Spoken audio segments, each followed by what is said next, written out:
Chapter 57. The discomposure of spirits, which this extraordinary visit threw Elizabeth into, could not be easily overcome, nor could she for many hours learn to think of it less than incessantly. Lady Catherine, it appeared, had actually taken the trouble of this journey from Rosings for the sole purpose of breaking off her supposed engagement with Mr. Darcy.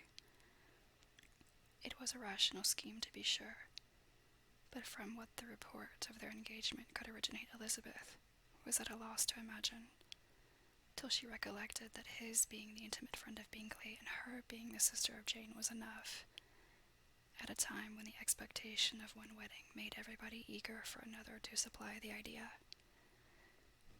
She had not herself forgotten to feel that the marriage of her sister must bring them more frequently together, and her neighbours at Lucas Lodge therefore, for through their communication with the Collinses the report, she concluded, had reached Lady Catherine, had only set that down as almost certain.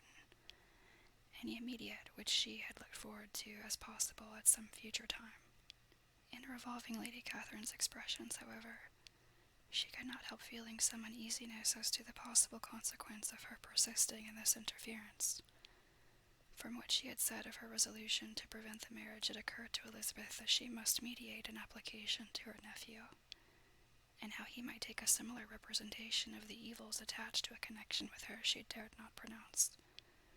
She knew not the exact degree of his affection for his aunt, or his dependence on her judgment, but it was natural to suppose that he thought much higher of her ladyship than she could do, and it was certain that in enumerating the miseries of a marriage with one whose immediate connections were so unequal to his own, his aunt would address him on his weakest side. With his notions of dignity, he would probably feel that the arguments, which to Elizabeth had appeared weak and ridiculous, contained much good sense and solid reasoning.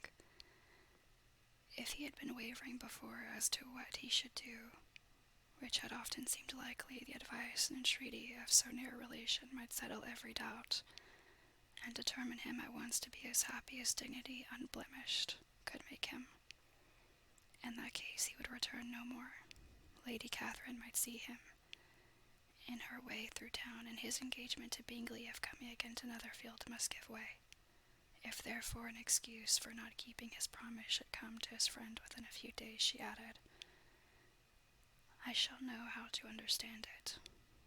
I shall then give over every expectation, every wish of his constancy, if he is satisfied with only regretting me, when he might have obtained my affections in hand. I shall soon cease to regret him at all. The surprise of the rest of the family on hearing who their visitor had been was very great, but they obligingly satisfied it with the same kind of supposition, which had appeased Miss Bennet's curiosity, and Elizabeth was spared from much teasing on the subject. The next morning, as she was going downstairs, she was met by her father, who came out of his library with a letter in his hand. Lizzie, said he, I was going to look for you. Come into my room. She followed him thither, and her curiosity to know what he had to tell her was heightened by the supposition of its being in some manner connected with the letter he held. It suddenly struck her that it might be from Lady Catherine, and she anticipated with dismay all the consequent explanations.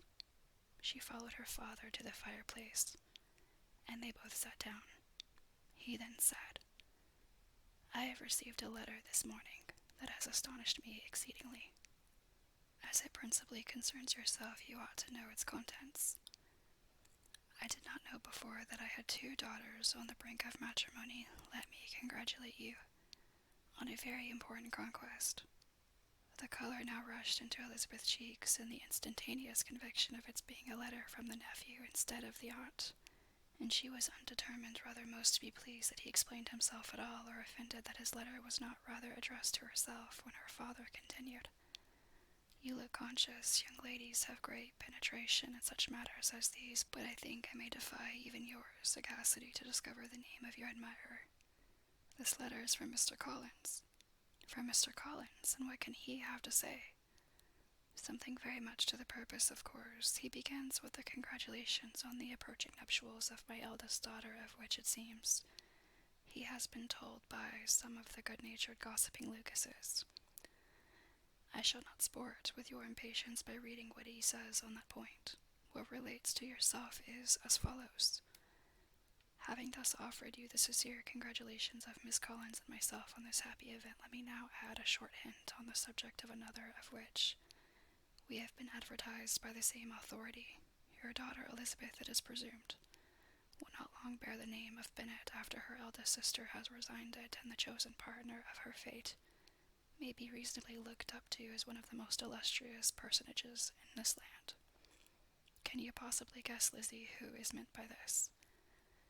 This young gentleman is blessed in a peculiar way with everything the heart of mortal can most desire: splendid property, noble kindred, and extensive patronage.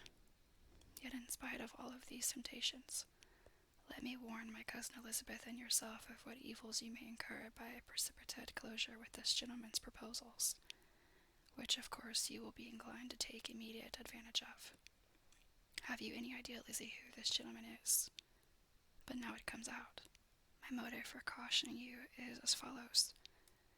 We have reason to imagine that his aunt, Lady Catherine de Bourgh, does not look on the match with a friendly eye. Mr. Darcy, you see, is the man.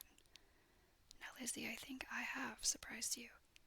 Could he or the Lucases have pitched on any man within the circle of our acquaintance whose name could have given the lie more effectually to what they related?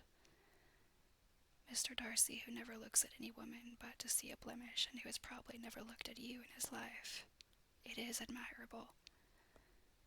Elizabeth tried to join in her father's pleasantry, but could only force one most reluctant smile. Never had his wit been directed in a manner so little agreeable to her.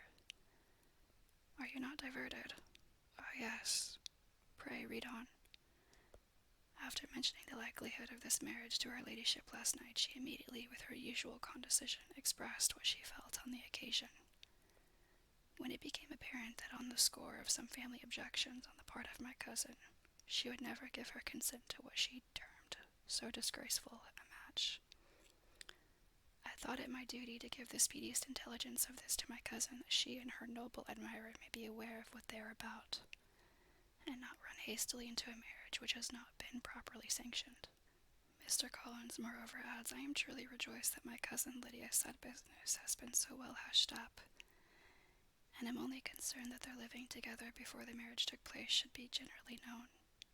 I must not, however, neglect the duties of my station, or refrain from declaring my amazement at hearing that you received the young couple into your house as soon as they were married. It was an encouragement of vice, and had I been the rector of Longbourn, I should very strenuously have opposed it. You ought certainly to forgive them as a Christian, but never to admit them in your sight and allow their names to be mentioned in your hearing. That is his notion of Christian forgiveness. The rest of his letter is only about his dear Charlotte's situation, and his expectation of a young olive branch. But, Lizzie, you look as if you did not enjoy it. You are not going to be mishish, I hope, and pretend to be affronted at an idle report. For what do we live but to make sport of our neighbors and laugh at them in our turn? Oh, cried Elizabeth, I am exceedingly diverted. But it is so strange. Yes, that is what makes it amusing. Had they fixed on any other man, it would have been nothing, but his perfect indifference and your appointed dislike make it so delightfully absurd. Much as I abominate writing, I would not give up Mr. Collins's correspondence for any consideration. Nay, when I read a letter of his, I cannot help giving him the preference even over Wickham, much as I value the impudence and hypocrisy of my son-in-law. And pray, Lizzie, what said Lady Catherine about this report? Did she call to refuse her consent? To this question his daughter replied only with a laugh. As it had been asked without the least suspicion, she was not distressed by his repeating it. Elizabeth had never been more at a loss to make her feelings appear what they were not. It was necessary to laugh when she would rather have cried. Her father had most cruelly mortified her by what he said of Mr. Darcy's indifference, and she could do nothing but wonder at such a want of penetration, or fear that perhaps, instead of his seeing too little, she might have fancied too much.